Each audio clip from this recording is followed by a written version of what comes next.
we're going to be talking about Captain Marvel again. This is Captain Marvel, The End. Marvel is releasing a bunch of The End comics, it seems like. I know last week we had reviewed on this channel The End Miles Morales. If you're not familiar with The End, this isn't necessarily a new line. These are usually, sometimes a series, but what they're releasing are these just one-shots, one comic book, paying $5 for it. But it's one comic book in which they are depicting the death of each character. There was a couple that came out this week. There was The End, Doctor Strange as well. I haven't got there yet, but I, of course, had to talk about this first. So this was, of course, I believe it was wrote by Captain Marvel's writer now, right? And Kelly Thompson. So that's not unusual considering she is in control of the book. She's basically been in control of the direction of where the character is going. So that's not to, no matter what I feel about it, no matter how I feel about her as a writer, that's to be expected. Kelly Thompson was going to write The End, Captain Marvel. So one of the first things that I noticed on the cover was how much her, this is the cover, by the way, and her suits favors Captain Marvel, Monica Rambeau. If you look at it, I guess maybe I could pull up a picture of Monica, like one of the OG Monica deals. Like it kind of looks like when she has the white with the deal. I know this is a trade paperback. I actually have this, but when you look at that, it favors. That's the first thing I was like, why does she look like this? But she just lit up like this for the rest of the entire book, for the entire run of the book. So this, and I'm gonna give you the story before I give you my thoughts in terms of how it happened, because I know none of you guys are gonna actually go and read this. That's cool. I got you. What happened was the Avengers apparently in some sort of catastrophic event, and all these other people of Earth are killed off. She's talking about, and this set takes place in 2051, and in 2051, it starts off with her fighting some aliens on a different planet, obviously, and then her little Avengers deal went off, saying Avengers Assemble. She's like, wait a minute, everybody's dead. Why am I getting this? So she heads back to Earth, and then basically she meets up with a bunch of, some of the young characters turn old, some of the runaways. You have Danny Cage, which is Luke and Jessica Jones' daughter. You also have Irene, you have Hazmat. Irene is Gambit, Gambit and Rogue's daughter. She looks a lot like Rogue. She's just basically Rogue with Gambit's eyes. Hazmat is there. She's already, she's just, again, these are older versions of younger characters. Misty and Rand, Danny Rand, that is, their daughter appears. So Misty Knight and Danny Rand, they have a daughter, and she's gay, of course. Kelly Thompson could not resist that somebody was going to be gay in this comic book, even though it was just a one shot. And of course, it's funny, right? This is what I talk about with sort of how they handle LGBT characters, some of these dual writers, in which the whole idea, because they look at the identity as a badge, what they do is they have to make sure they go out of their way to tell you this. Right, so none of the other characters, their sexuality is mentioned or anything like that. The way that she does it is that she's like, "Hey, here's my wife," and I'm like, okay, but yeah. So Misty and Danny Rand have a daughter. Carol Rhodes is the daughter of War Machine, and she's specifically named after Carol Danvers. Now, you may think that's a little weird because unless Carol is the mother. Well, Carol's not the mother. And then they talk about that. I'm like, what makes this not weird? Like, what makes this okay? Like, okay, right? And, War Machine is a love interest right now, for example, of Carol Danvers. So what they're saying is, all right, this guy moved on and named his daughter after his ex. I'm just giving you the story as it's presented, right? So that's what we're working with.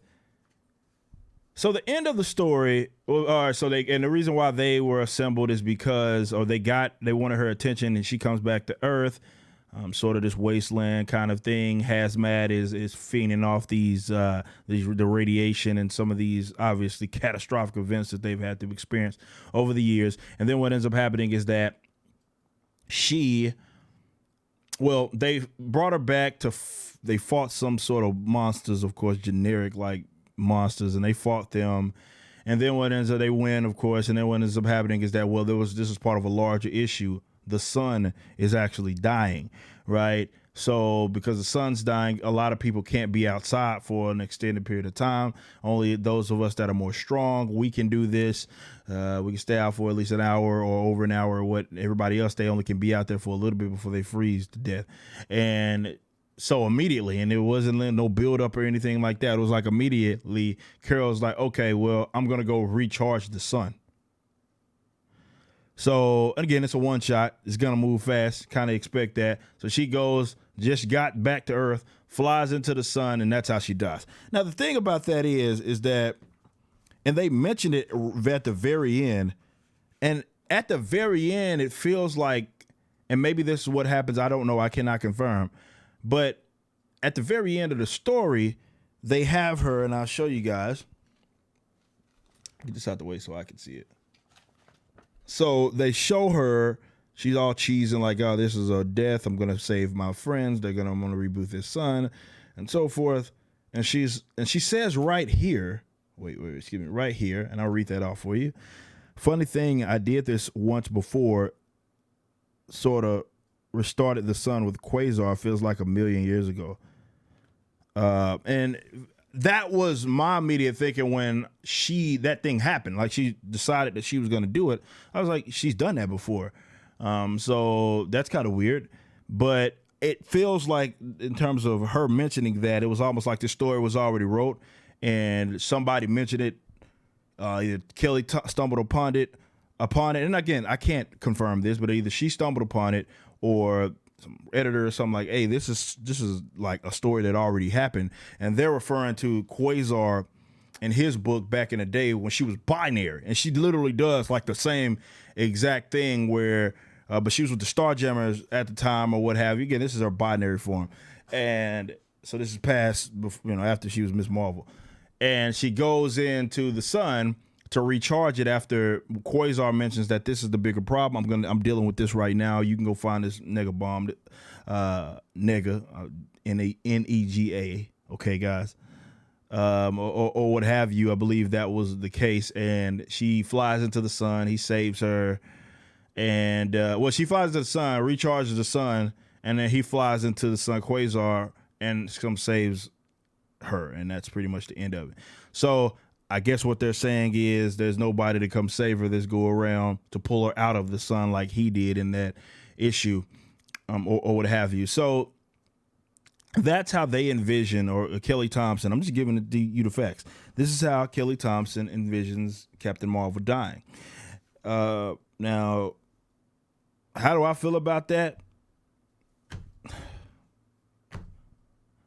Well, again, these are pointless books. These don't mean anything, just like Miles Morales or Doctor Strange or anything it doesn't mean anything. I guess the only thing that you're learning from this is how the current writer of Captain Marvel, and if you're interested in that at all, you're just learning that she, this is how she envisions it, right? Kelly Thompson, who is the primary writer for Captain Marvel's direction, that's how she envisions the world. Not envisions the world, but this is how she sees a realistic death, considering the legacy of the character. This is how she envisions it.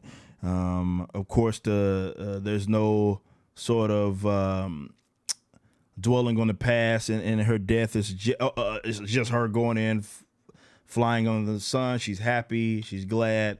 By the way, old Jessica Drew I almost forgot that, is in this, and her son is actually in this book as well. Just remember that off the top of my head. But that's pretty much it. So if you were thinking, I thought that would have been maybe cool if we kind of revisited, if I was writing the death of Captain Marvel, that's how I would have wrote it, would have revisited Marvel, the whole reason why she's Captain Marvel. That would have been a cool way to kind of, but I'm not writing this character. This is how she envisioned. Marvel isn't mentioned one. None of the other Captain Marvels are mentioned once, because this is the end of her. It's all about her. And I understand that. I'm not going to knock Kelly Thompson for that. I did think the whole, and again, just as a review, I did think the whole just making sure they let you know that a gay character was a gay character, though they didn't let you know with the others, was interesting. I figured, that's kind of how they have to do things these days. They got to make sure you know, because the sexuality has to be a primary focus. And to me, that is the writer telling you that that's the only reason why this character is here. Now, you think I'd be excited, but it's just a one shot, man. And that's not the thing with the Miles Morales. Read some of the comments. Some people got it twisted. Well, aren't you glad he's dead? Like, you don't like him, or, I'm pretty sure some of you guys are going to say the same thing about this character. And no, it's set in the future. This is what the end line does. They have these depictions of what they view the death of the character or the universe or what have you, how it will be. And so forth. So that's Captain Marvel, the end. I just wanted to do a video because I know a lot of you guys are going to ask me about it.